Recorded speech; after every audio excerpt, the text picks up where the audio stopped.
السلام علیکم۔ کیسے ہیں آپ سب؟ امید کرتی ہوں بہت خیریت سے ہوں گے۔ آئیے اپنے سبق کا آغاز کرتے ہیں۔ ہمارے آج کے سبق کا عنوان ہے ہجرت حبشہ۔ اس کی ہم پڑھائی کریں گے اور مشقی سوالات کریں گے جو کہ صفحہ نمبر 38 تا 42 پر موجود ہیں۔ ہجرت حبشہ کا مطلب ہے حبشہ کی طرف ہجرت۔ آگے دیکھتے ہیں۔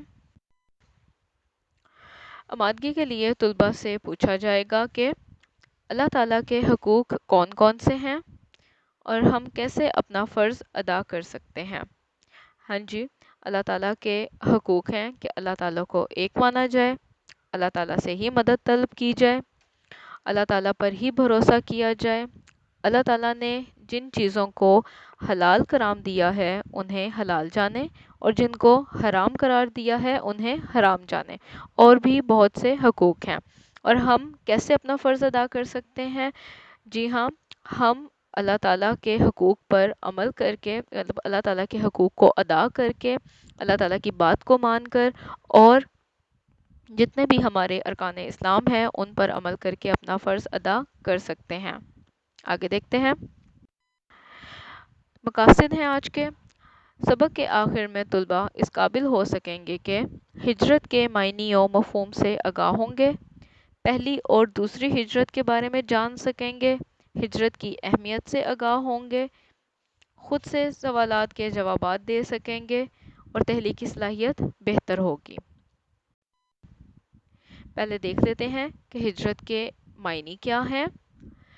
ہجرت کے لفظی معنی ترک وطن ہے، یعنی وطن کو چھوڑ دینا۔ ترک کا مطلب ہوتا ہے چھوڑ دینا۔ ہجرت کا مفہوم ہے کہ کسی مقصد کو حاصل کرنے کے لیے اپنے علاقے یا ملک کے ظالم حکمران سے بچنے کے لیے یا اسلام کی خاطر ایک جگہ سے دوسری جگہ جانا ہجرت ہے۔ یعنی ہجرت کہلاتا ہے کہ اگر کسی خاص مقصد کو، کسی اہم مقصد کو حاصل کرنا ہے تو اپنے علاقے کو چھوڑ دینا، یا پھر ملک میں ظالم حکمران ہے اور وہ اس آزادی حاصل نہیں ہے، آزادی سے رہ نہیں پا رہے، تو اس ملک کو چھوڑ دینا، اور یا پھر اسلام کی خاطر، یعنی اسلام کو بچانے کے لیے یا پھر اسلام کو پھیلانے کی خاطر ایک جگہ سے دوسری جگہ جانا ہجرت کہلاتا ہے۔ آگے دیکھیے۔ ہجرت کا مکمل سبق ہے، صفحہ نمبر 38 ہے۔ ہجرت کا مفہوم، پہلی ہیڈنگ ہے، ہجرت کے لفظی معنی ترک وطن ہے۔ ہجرت کا مفہوم یہ ہے کہ کسی نیک مقصد حاصل کرنے کے لیے اپنے علاقے یا ملک کے حکمرانوں کی طرف سے آزادی نہ ہو اور ان کے ظلم و تشدد سے تنگ آ کر لوگ دوسرے پرامن علاقے یا ملک میں چلے جائیں۔ دوسری ہیڈنگ ہے، پہلی ہجرت حبشہ۔ حبشہ افریقہ کا ایک ملک ہے جسے آج کل ایتھوپیا کہا جاتا ہے، یعنی حبشہ کا جو نام ہے وہ ایتھوپیا ہے، ایتھوپیا کے نام سے اب اس کو جانا جاتا ہے۔ اس کے بادشاہ کو نجاشی کہا جاتا تھا، یعنی ان وقتوں میں جو وہاں کا بادشاہ تھا اس کو نجاشی کہتے تھے۔ قریش کے تمام تر ظلم کے باوجود مسلمان اسلام سے وابستہ رہے۔ وابستہ کا مطلب ہوتا ہے جڑے رہنا۔ قریش کو اپنی تمام چالیں ناکام نظر آئیں تو انہوں نے مسلمانوں پر مزید ظلم کرنا شروع کر دیے، یعنی جس وقت اسلام پھیلنے لگا تو قریش نے بہت طرح کے مظالم ڈھائے مسلمانوں پر، اور بہت سی چالیں چلیں کہ مسلمان اپنے اس مقصد سے، اسلام سے پیچھے ہٹ جائیں، لیکن ان کی وہ ساری چالیں ناکام ہو گئیں، ان کے سارے منصوبے ناکام ہو گئے اور مسلمانوں پر انہوں نے مزید ظلم کرنا شروع کر دیا۔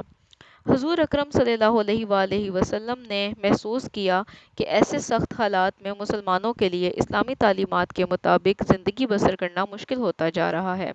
آپ صلی اللہ علیہ وآلہ وسلم نے مسلمانوں کو حبشہ کی طرف ہجرت کرنے کی اجازت دے دی اور فرمایا کہ جو چاہے وہ حبشہ جا کر اطمینان اور سکون کی زندگی گزارے، کیونکہ وہاں کا بادشاہ بڑا انصاف پسند اور رحم دل ہے۔ یعنی حضرت محمد صلی اللہ علیہ وآلہ وسلم کو اس بات کا اچھے طریقے سے اندازہ تھا کہ مسلمان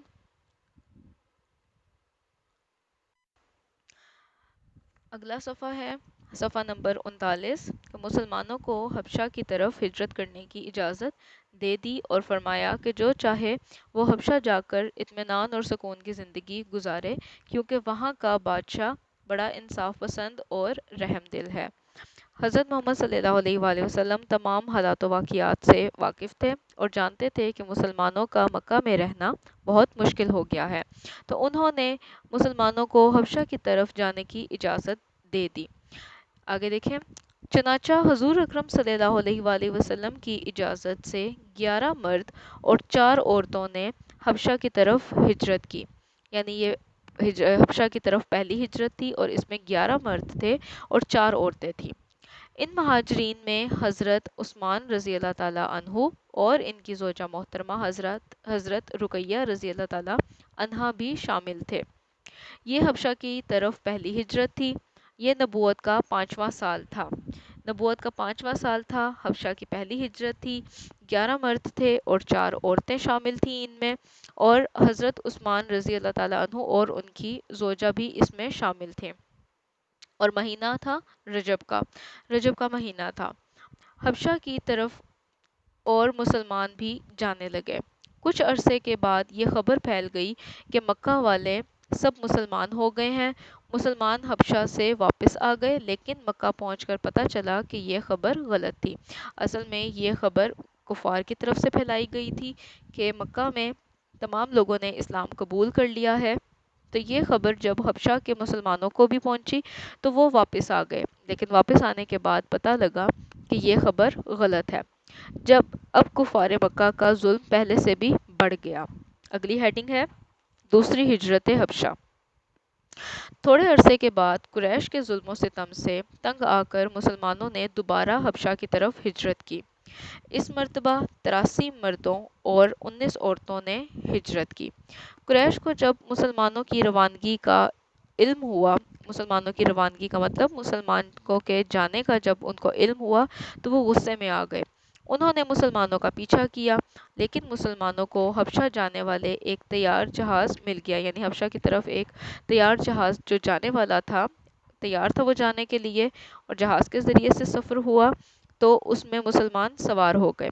وہ اس پر سوار ہو کر حبشہ پہنچ گئے۔ حبشہ کے بادشاہ نجاشی نے مسلمانوں سے بڑا اچھا سلوک کیا، وہاں مسلمان امن و سکون سے رہنے لگے۔